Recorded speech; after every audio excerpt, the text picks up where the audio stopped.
पहला टॉपिक है power of accommodation of आई। देखिए, मान लीजिए आंखों की रेटिना है, ये हमारी आंखों की रेटिना का लेंस है।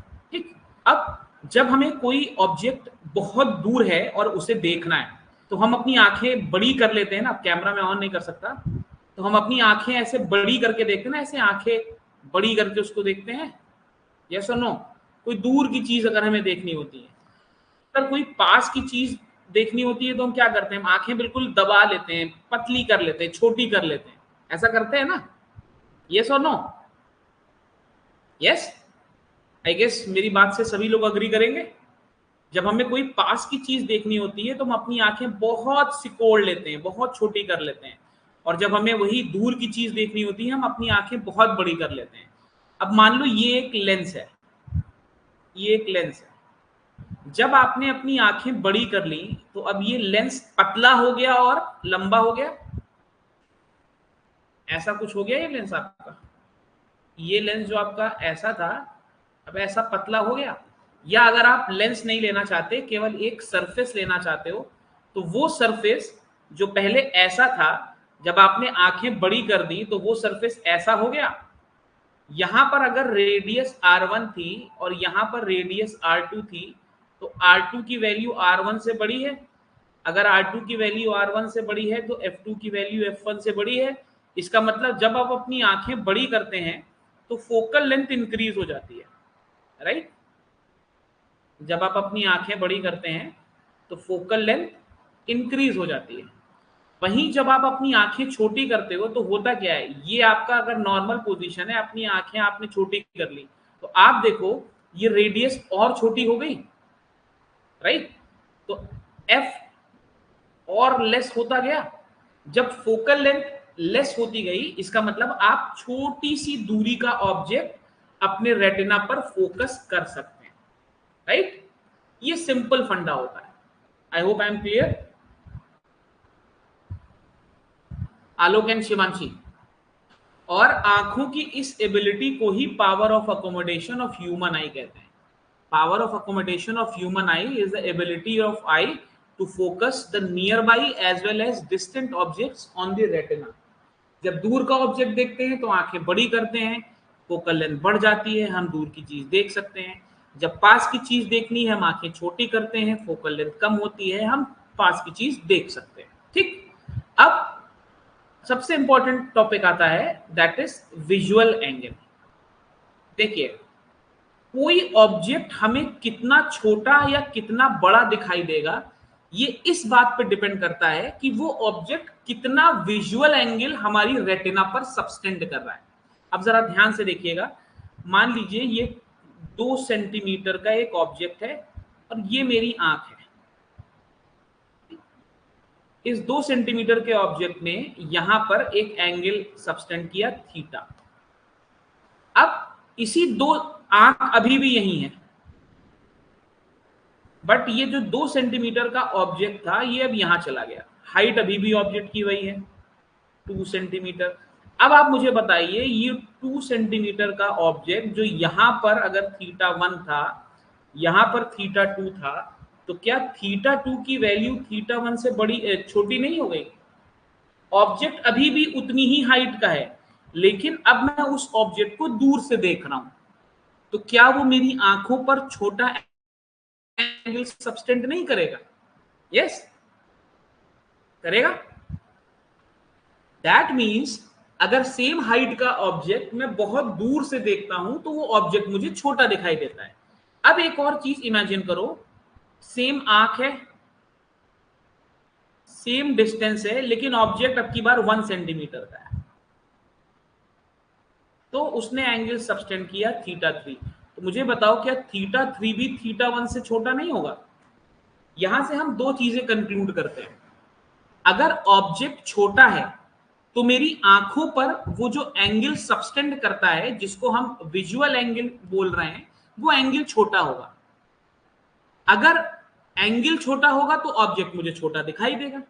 ठीक, अगर ऑब्जेक्ट साइज चेंज नहीं हो रहा है, वही ऑब्जेक्ट मैं बहुत दूर से देख रहा हूं, तो भी वो ऑब्जेक्ट मेरी आंखों पर छोटा सा एंगल सबटेंड कर रहा है।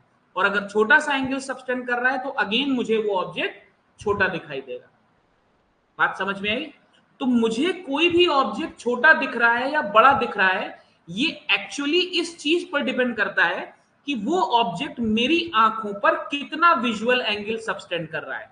अगर बड़ा विजुअल एंगल सबटेंड करेगा तो ऑब्जेक्ट बड़ा दिखाई देगा, अगर छोटा विजुअल एंगल सबटेंड करेगा तो ऑब्जेक्ट छोटा दिखाई देगा। राइट? अब क्लियर है? अब जरा बात करते हैं कि माइक्रोस्कोप में क्या होता है। देखिए, माइक्रोस्कोप से हम क्या देखते हैं? Very small objects, very small objects, isn't it? Microscope से हम बहुत छोटे ऑब्जेक्ट्स देखते हैं। अब very small objects subtend very small visual angle, isn't it? अगर बहुत छोटा ऑब्जेक्ट है तो बहुत छोटा विजुअल एंगल सबटेंड करेगा, तो ये मुझे जो इमेज बना कर देगा वो वेरी स्मॉल देगा, और ये मैं नेकेड आई से नहीं देख सकता, नेकेड आई से नहीं देख सकता। तो मैं क्या करूं? मैं ऐसा कर सकता हूं कि वो ऑब्जेक्ट जो बहुत छोटा है, पहले मैं उस छोटे से ऑब्जेक्ट की थोड़ी बड़ी इमेज बना लूं, फिर मैं उस बड़ी इमेज की और बड़ी इमेज बना लूं, तो मुझे ऑब्जेक्ट दिखाई देगा। मैं आपको पूरे चैप्टर की समरी आज ही बता दूंगा, और उसके बाद आपको याद नहीं करना पड़ेगा। देखो, माइक्रोस्कोप से हम बहुत छोटे ऑब्जेक्ट देख रहे हैं, बहुत छोटे ऑब्जेक्ट मेरी आंखों पर बहुत छोटा एंगल सबटेंड करेंगे जो मुझे नहीं दिखाई देगा। तो मैं क्या करूं? मैं उस बहुत छोटे ऑब्जेक्ट को पहले थोड़ा सा बड़ा कर दूं। भाई, अब बहुत छोटे पॉइंट ऑब्जेक्ट को मैं बहुत बड़ा तो नहीं कर सकता, तो मैं उसको थोड़ा बड़ा कर दूं, फिर उस थोड़े बड़े इमेज को और बड़ा कर लूं। यही काम मैं माइक्रोस्कोप में करता हूं। बात समझ में आई? राइट? टेलीस्कोप में क्या होता है ये देखो। अच्छा, यहां पर भी मैं कर क्या रहा हूं? We are increasing visual angle. काम हमेशा एक ही होगा, चाहे माइक्रोस्कोप हो चाहे टेलीस्कोप हो, और वो काम है विजुअल एंगल बढ़ना। अब बात करते हैं टेलीस्कोप की। देखिए, टेलीस्कोप में क्या है? Object is at a very large distance. अगर ऑब्जेक्ट बहुत दूर है तो visual angle will be very small, तो image will be small,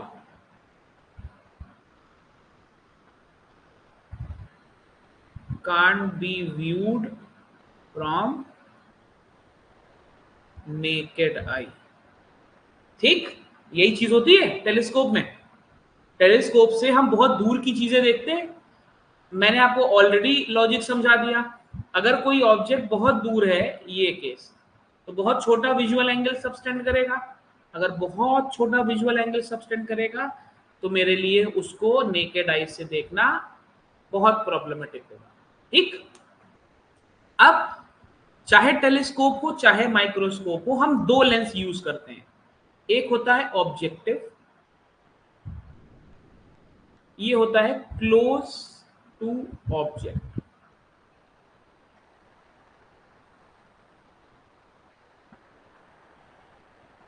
एक होता है आई पीस, क्लोज टू आईज। ठीक? अब एक एक करके जरा देखें। मान लीजिए मैं माइक्रोस्कोप की बात कर रहा हूं, तो मुझे सोच के बताओ, ऑब्जेक्ट तो बहुत छोटा है, तो जो ऑब्जेक्टिव है क्या मैं बहुत बड़ा यूज करूं या छोटा यूज करूं?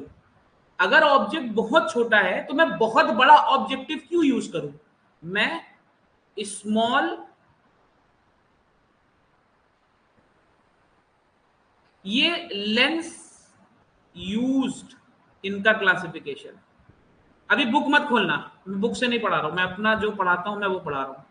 बाद में क्लास के बाद बुक पढ़ोगे तो सब समझ में आएगा, ऐसा ये अच्छा अच्छा समझ में आएगा, बस फॉलो करते चलो।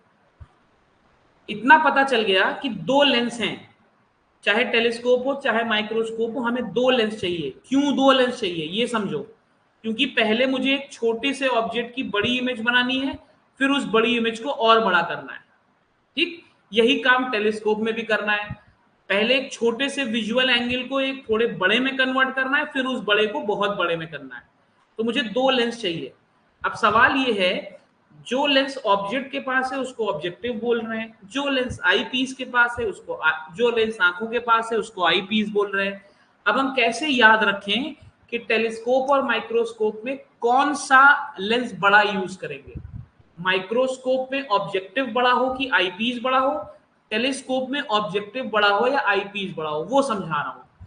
अगर माइक्रोस्कोप है तो ऑब्जेक्ट बहुत छोटा है, तो इसका मतलब एक स्मॉल एफ का मैं ऑब्जेक्टिव यूज कर सकता हूं, बहुत छोटे लेंस का, बहुत छोटी फोकल लेंथ का। प्लस लार्जर एफ का मैं आईपीस यूज कर सकता हूं, लार्जर एफ। देखिए ये स्मॉल और लार्ज रिलेटिव टर्म है, ये लार्जर मैंने लिखा है क्यों, क्योंकि इससे बड़ा होगा, बहुत बड़ा होगा ऐसा नहीं कह रहा हूं मैं। फिर टेलीस्कोप की बात करो, अब मान लो सूरज की रोशनी आ रही है, ऑब्जेक्ट क्या है? सन। सूरज की रोशनी जब आएगी तो आप तो यही चाहोगे ना, या सूरज मतलब किसी डिस्टेंट ऑब्जेक्ट से लाइट आ रही है या रेज आ रही है, तो आप तो यही चाहोगे ना कि ज्यादा से ज्यादा रेज आप कलेक्ट करो, इजंट इट? आप सोच के बताओ, जब आप डिस्टेंट ऑब्जेक्ट से इनकमिंग रेज ले रहे हो तो आप तो यही चाहोगे ना कि ज्यादा से ज्यादा रेज आए, और ज्यादा से ज्यादा रेस एक्यूमुलेट करने के लिए आपको लार्ज एफ का ऑब्जेक्टिव यूज करना पड़ेगा। और अगर ये लार्ज है तो ये स्मॉलर आईपीस हो जाएगा। अब ये चीज कभी भूलोगे तो नहीं, कहां पर छोटा लेंस यूज करना है, कहां पर बड़ा लेंस यूज करना है। Isn't it clear? ओके,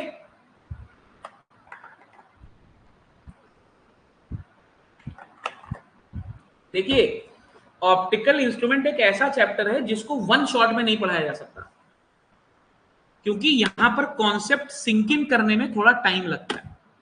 अगर मैंने एक ही दिन सब पढ़ा दिया तो आप सुपर कंफ्यूज हो जाओगे। तो इसको हम ब्रेक कर करके पढ़ेंगे। आज हम माइक्रोस्कोप्स दोनों पढ़ लेंगे, फिर आप सैटरडे संडे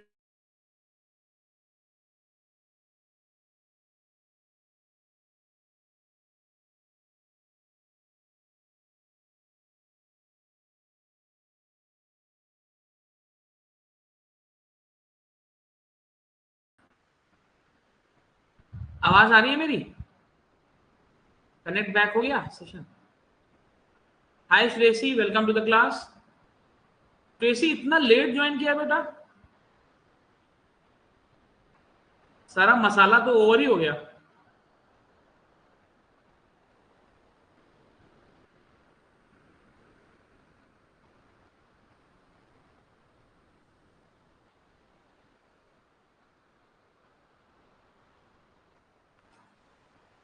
चलो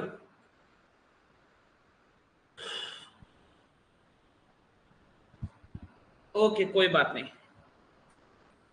अब जो चीज पढ़ाने जा रहे हैं सारे डेरिवेशंस इसी पर बेस्ड हैं, तो ध्यान से समझिएगा।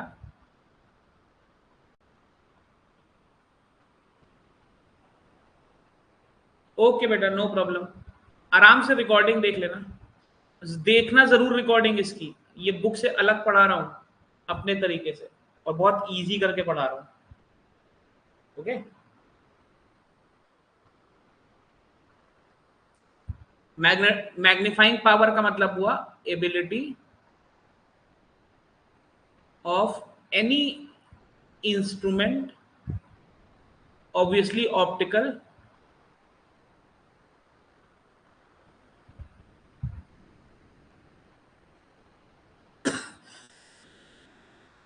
excuse me, to increase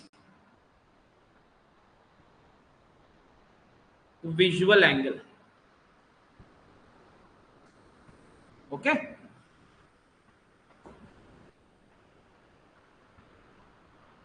Magnifying power is the ability of any optical instrument to increase the visual angle. ये सीधे सीधे मॉरल ऑफ द स्टोरी है. अब आप मैग्नीफाइंग पावर को कैपिटल एम से लिखोगे हमेशा. ये होगा बीटा बाई अल्फा. ध्यान रखना ये चीज. अब इसमें बीटा क्या है? Visual angle subtended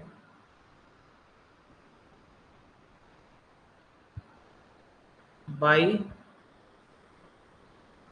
final image through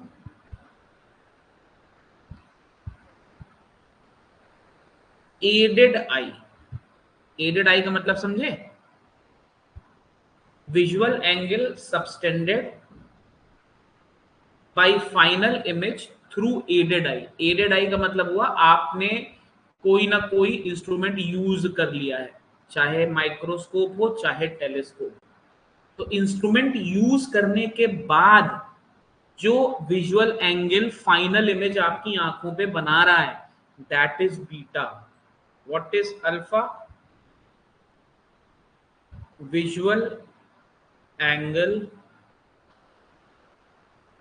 subtended at naked eye by object.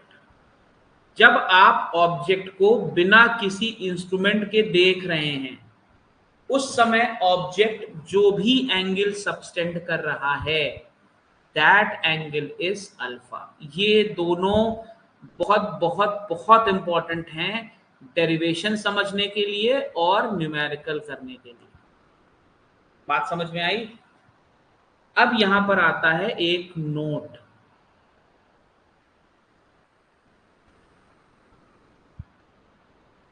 while finding alpha for microscope object is always placed at D. What is D? D is least distance of distinct vision. कितना होता है ये?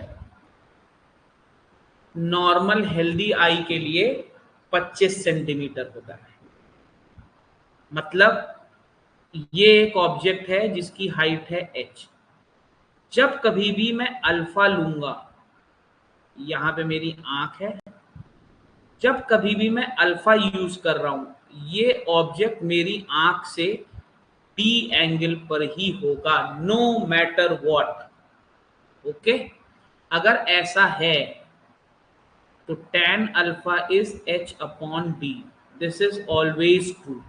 और आपको मालूम है for very small angles tan alpha is equal to alpha. तो मैं अल्फा को h अपॉन डी रखूंगा माइक्रोस्कोप में. बात समझ में आ रही है?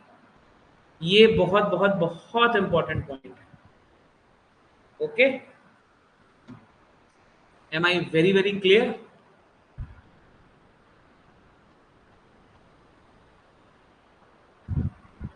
बताइए आलोक एंड श्रेयसी.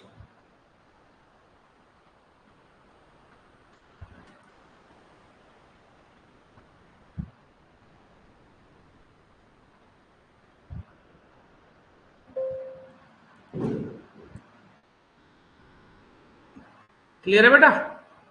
चल अब शुरू करते हैं माइक्रोस्कोप। अब हमें माइक्रोस्कोप पढ़ने के लिए जो जो चीजें चाहिए थी वो हमें पता चल गया। माइक्रोस्कोप हम दो तरीके के पढ़ेंगे, एक सिंपल माइक्रोस्कोप, एक कंपाउंड माइक्रोस्कोप। ठीक। सिंपल माइक्रोस्कोप होता है केस 6 ऑफ कॉन्वेक्स लेंस। ठीक। Case 6 of convex lens. पहले सिंपल माइक्रोस्कोप ही पढ़ लें। सेलेना क्लास 10 याद आ गया? मैग्नीफाइंग ग्लास या सिंपल माइक्रोस्कोप याद आया? Class 10 Selena.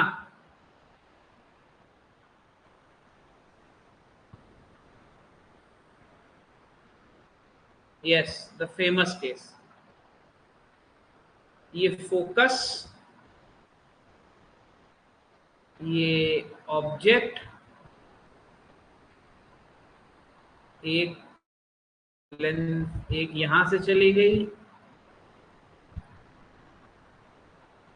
और रुको इसको यहां से हटाऊं।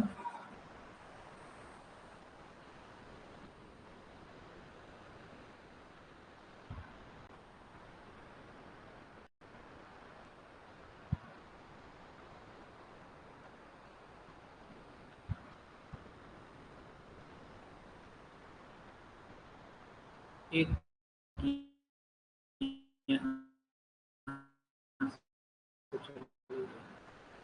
ये आपकी बन गई इमेज।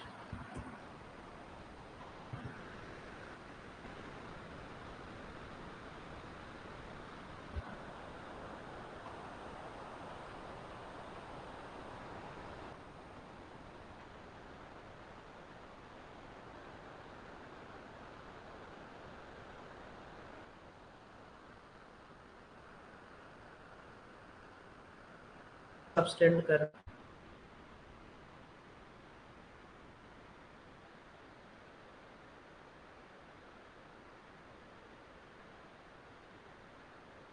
यही वाला तो है।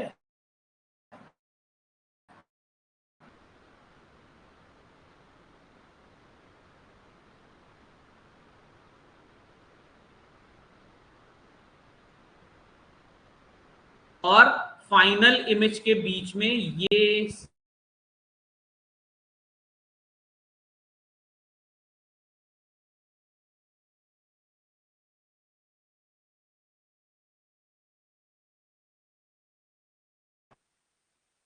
इसको हम बोल देते हैं HI।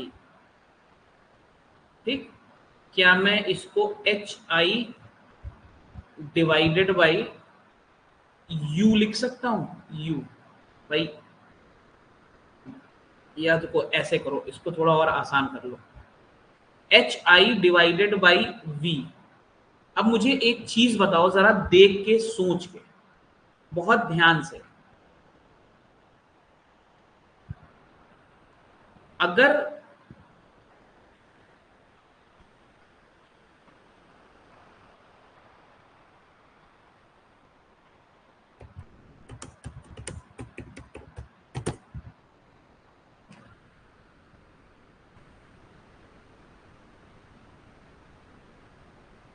अभी के लिए वीडियो श्रेषी के लिए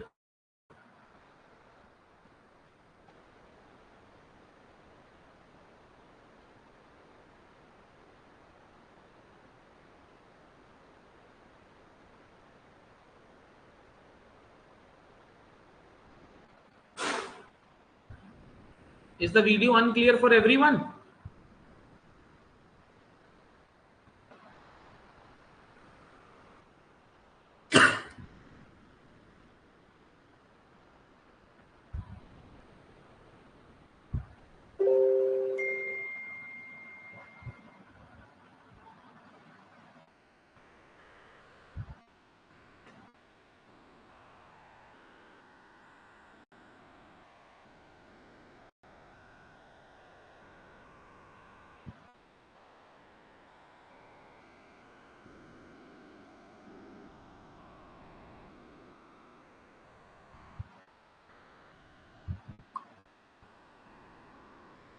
अभी कुछ ब्लर ठीक हुआ क्या?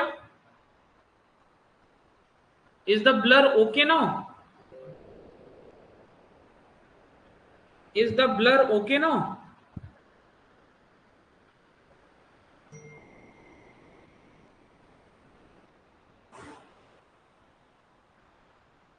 Is the blur okay now?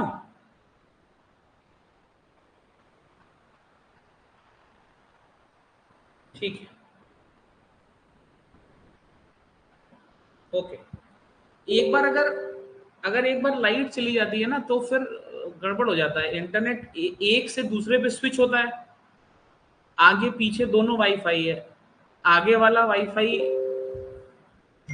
Inverter से है, ये कोचिंग का वाईफाई इन्वर्टर से है नहीं, बट वो ऑटो शिफ्ट हो जाता है। उस शिफ्टिंग में ग्लिच आ जाता है। घर बड़ा है तो आगे का वाईफाई थोड़ा दूर है। चलो खैर, मैं कह रहा हूं अगर ये एंगल बीटा है इस ट्रायंगल के लिए, ध्यान से देखिएगा, बहुत मजेदार चीज है।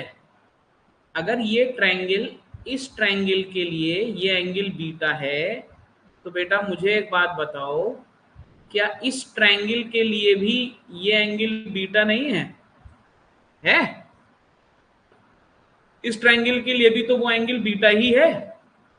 तो अगर मैं ग्रीन वाला ट्रायंगल यूज करूं तो क्या मैं लिख सकता हूं beta is equal to height of the object divided by u e, sorry u, ये तो यू है ना, distance of the object from the lens, isn't it? ये यू नहीं है? बताइए, isn't it you?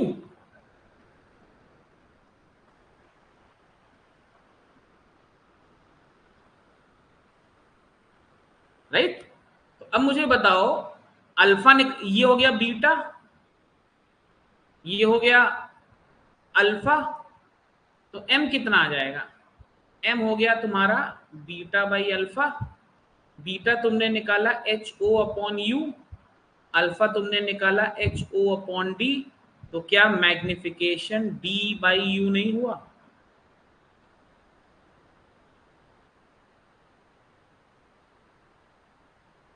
Yes, magnification of a simple microscope और magnifying glass. अब आगे की चीज देखना, case 1, final image form at infinity. अगर फाइनल इमेज इंफिनिटी पे बन रही है तो v की वैल्यू इंफिनिटी होगी, होगी, और u की वैल्यू माइनस u होगी। देखिए, u की वैल्यू तो माइनस u होगी ना, क्योंकि मैं लेफ्ट साइड मूव कर रहा हूं। तो मुझे बताओ 1 upon f is equal to 1 upon v minus 1 upon u. Value put करो, कितना आ जाएगा? 1 upon f is equal to 1 upon infinity minus minus 1 upon u. ये माइनस माइनस प्लस, तो u is equal to f आ गया। अगर u is equal to f यहां पर रख दोगे तो क्लास 10 की बुक खोल के देखो, मैग्निफिकेशन का यही फॉर्मूला पढ़ा था, m is equal to d by f. Okay, this is case 1. The final image is formed at infinity. Case 2,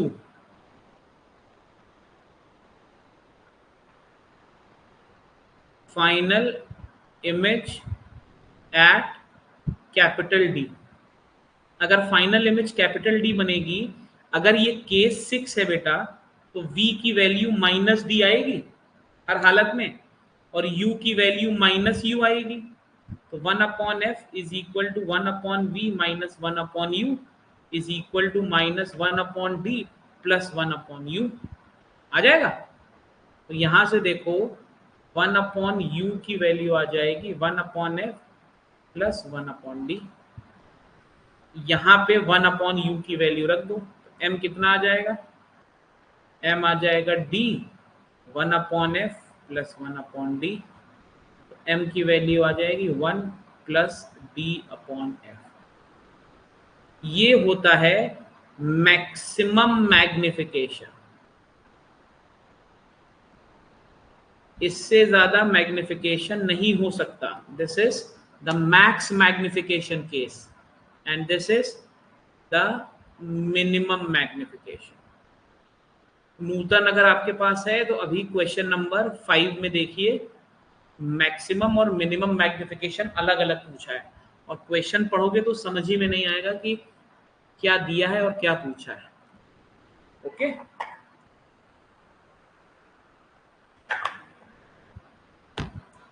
बात क्लियर है. Simple microscope Shivanshi Alok and Shreyasi is it clear.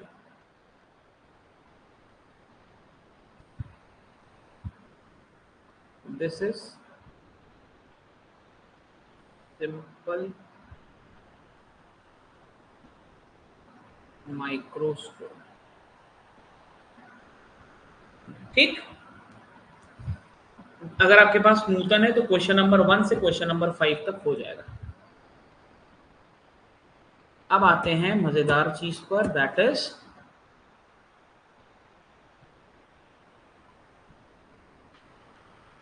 Compound microscope. Compound microscope में objective भी use होगा और eyepiece भी use होगा. अब आप मुझे बताइए माइक्रोस्कोप है तो कौन सा छोटा होना चाहिए, ऑब्जेक्टिव या आईपीस. अभी बताया था ऑब्जेक्ट छोटा है तो ऑब्जेक्टिव छोटा मान सकते हैं. अब इसमें सिर्फ एक चीज ध्यान रखना, मैं डायग्राम बना कैसे रहा हूं. बुक में सीधे सीधे आपको बना बनाया डायग्राम दिखता है ना, तो मजा नहीं आता है. सबसे पहली चीज देखिए, कुछ चीजें ध्यान रखनी पड़ेंगी. ये ऑब्जेक्टिव की फोकल लेंथ है f0. ठीक. आपको ऑब्जेक्ट जो है वो f0 के बियॉन्ड रखना है. ठीक है. अगर ये f0 है तो यहाँ पे f0 डैश आ रहा होगा. यस. अगर ऑब्जेक्ट f0 के बियॉन्ड है तो आपकी जो इमेज बनेगी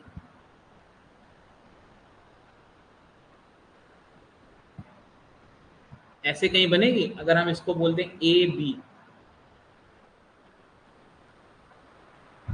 ये मेरी क्या बन गई, ए डैश बी डैश. यहां तक क्लियर है.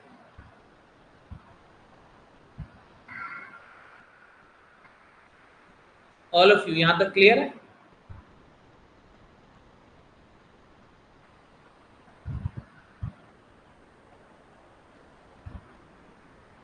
क्यों?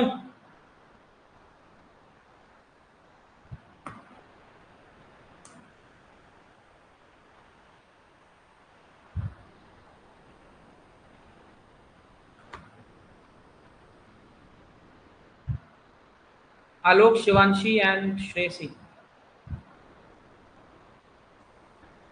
Clear till this point. This is U0, this is V0. अब माइक्रोस्कोप और टेलीस्कोप में आपके, ये शिवांशी, एक कॉन्वेक्स लेंस लिया जो कि आपका ऑब्जेक्टिव है, ऑब्जेक्ट को बियॉन्ड फोकल लेंथ रखा तो उसकी इमेज फोकल लेंथ के, कोई बात नहीं, उसकी इमेज फोकल लेंथ के आगे बनेगी. अभी सिर्फ इतना किया है. राइट.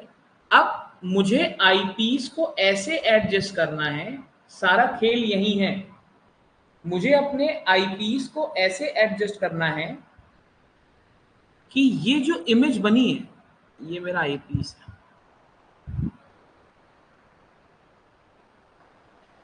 जो इमेज मेरे ऑब्जेक्टिव में बनी है ये आईपीस है. ये इमेज आईपीस के फोकस और पोल के बीच में लाई करे. समझिएगा, इसने जो इमेज बनाई है वो आईपीस के फोकस और ऑप्टिकल सेंटर के बीच में लाई करे. क्यों लाई करे? अगर ऐसा होगा तो मुझे यहां से, देखिएगा, अगर ऐसा हो गया तो मुझे यहां से इसकी वर्चुअल और मैग्निफाइड इमेज मिल जाएगी। क्या यही मेरे लिए रिक्वायर्ड नहीं है? देखिए, वो ऑब्जेक्ट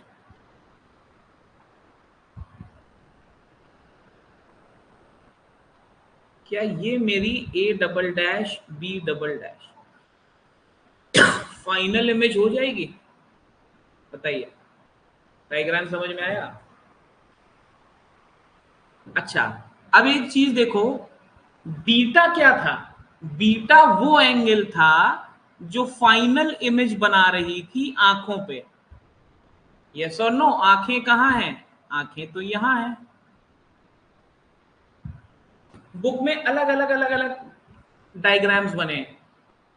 कुछ बुक्स ने क्या किया है, इस रे को ऐसे ले गए, ऐसे, इस रे को ऐसे ले गए।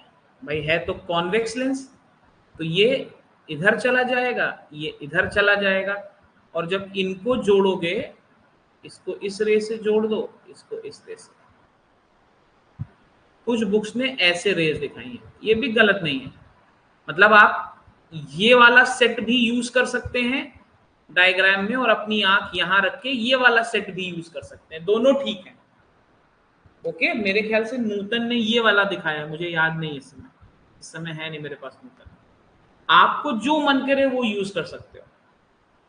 मैं हमेशा ये वाला यूज करता हूं क्योंकि यही आप 10th से पढ़ते आ रहे हो।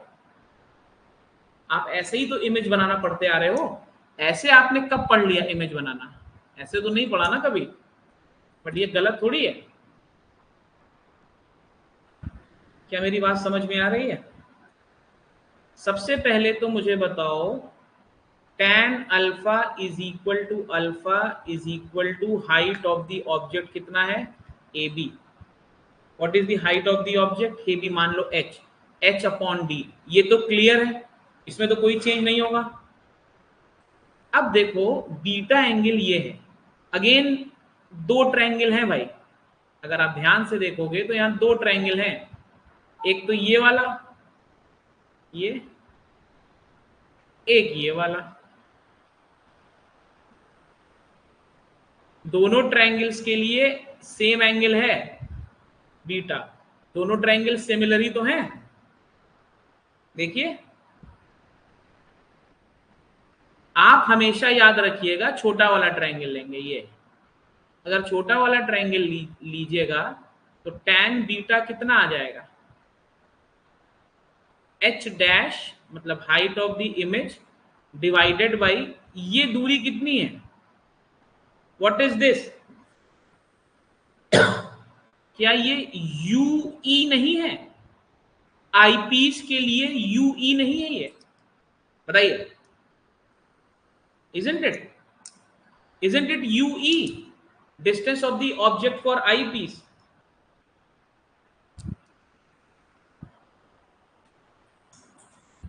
Yes or no?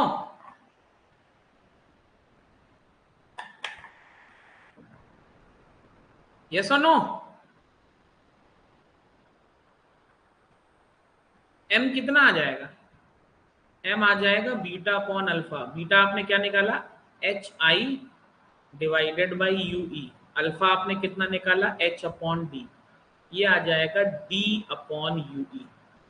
आ जाएगा d upon UE into HI divided by HO। अब बताओ, HI डिवाइडेड बाई HO, क्या ये मैग्निफिकेशन नहीं होता है? क्या ये मैग्निफिकेशन नहीं होता है? अब सबसे बड़ा कैच यहां पे है, ये HI और HO हैं क्या? What is this HI and HO? Height of the object तो यहां है, हाइट ऑफ द इमेज यहां है, तो ये मैग्निफिकेशन है किसके? ये तो ऑब्जेक्टिव का मैग्निफिकेशन है, इजंट इट? ये तो ऑब्जेक्टिव का मैग्निफिकेशन है। तो क्या मैं इसको लिख सकता हूं d अपॉन UE? इसीलिए एक दिन में एक ही बताते हैं, मैग्निफिकेशन ऑफ ऑब्जेक्टिव। और ऑब्जेक्टिव का मैग्निफिकेशन क्या होगा? V अपॉन U, यही तो होगा, V अपॉन U। नेगेटिव का आएगा, लेंस है तो मैग्निफिकेशन नेगेटिव आएगा, v अपॉन यू। तो क्या m का वैल्यू आ गया, m का वैल्यू आ गया minus v not upon u not into D upon u e. मिल गया मैग्निफिकेशन का मेन फॉर्मूला। एक शीट बनाना, उसमें सारे फॉर्मूले लिखना। समझ में आ रहा है तीनों लोगों को, दोनों लोगों को, सॉरी, आलोक एंड शिवांशी। और रिकॉर्डिंग एक बार फिर से देखना। अब फिर से वही case 1, v is equal to infinity, 1 upon f is equal to 1 upon v minus 1 upon u. अच्छा, फाइनल इमेज तो आई पीस पे बनेगी ना, फाइनल इमेज तो आई पीस पे बन रही है, तो मैं यहाँ एफ ई लूंगा, तो 1 upon f e is equal to minus 1 upon u e आ जाएगा। यस और नो? यस, प्लस आ जाएगा ना, क्योंकि ये भी तो माइनस आएगा। तो क्या यू ई की वैल्यू एफ ई हो जाएगी? और अगर यू ई की वैल्यू एफ ई हो गई, यू ई की वैल्यू एफ ई हो गई, तो क्या मैग्निफिकेशन हो गया minus v nought upon u nought d upon f e. ये आ गया मैग्निफिकेशन जब final image is formed at infinity. ये सब फॉर्मूले याद रखने पड़ेंगे न्यूमेरिकल करने के लिए। ओके, जब फाइनल इमेज इंफिनिटी, जब भी फाइनल इमेज इंफिनिटी पे बनेगी, m will be minimum. Okay, case 2, v is equal to d, तो 1 upon f e is equal to minus 1 upon d minus 1 upon minus u e. यही आएगा, ये formula था 1 upon f is equal to 1 upon v minus 1 upon u. इस फॉर्मूले में सारे sign के साथ रखते हैं। एफ ई कॉन्वेक्स लेंस से पॉजिटिव आ गया, तो यहाँ से क्या मुझे 1 अपॉन यू ई की value 1 upon D plus 1 upon f e मिली। यस, अब यहाँ पर 1 अपॉन यू ई की वैल्यू अगर पुट कर दूँ तो m कितना हो गया, minus v nought upon u not into d, 1 upon u e की जगह लिख दूँ 1 upon D plus 1 upon f E.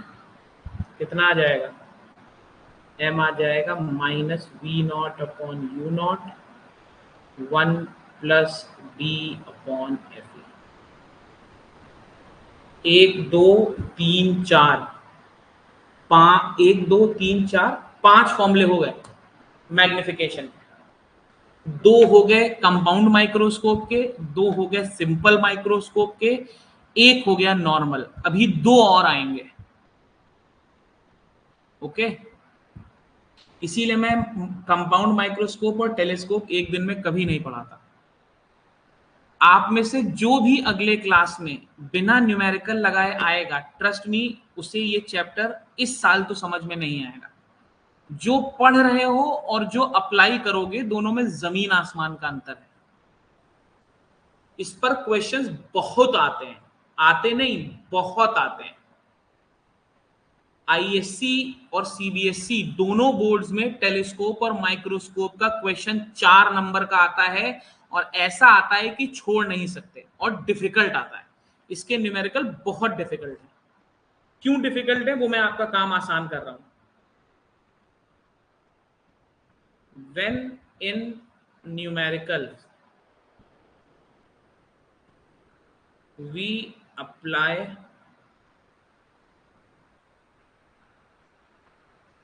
magnification formula,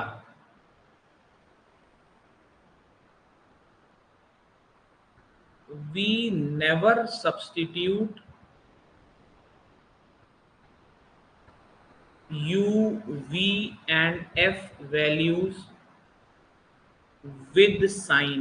We never do this. अभी तक आपने जो भी पढ़ा u v और f की वैल्यू साइन के साथ डाली, जब कभी भी आप इनमें से कोई भी फॉर्मूला यूज कर रहे हो, यूज तो करोगे ही, चाहे 1, 2, 3,